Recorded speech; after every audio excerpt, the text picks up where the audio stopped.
This is the setup.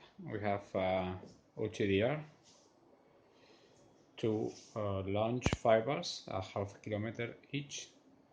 We have here 5 patch cords.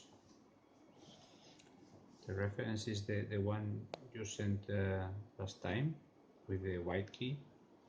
5 connectors, everything is connected.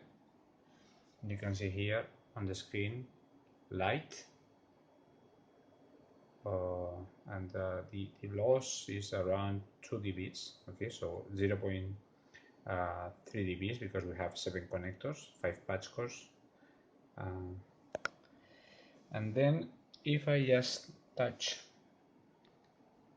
and screw this a little bit larger, just by hand, I just did only going well with one hand, you can see you have 20 dBs loss. Just touching, try to tighten it a little bit more. Screw. I try to untighten.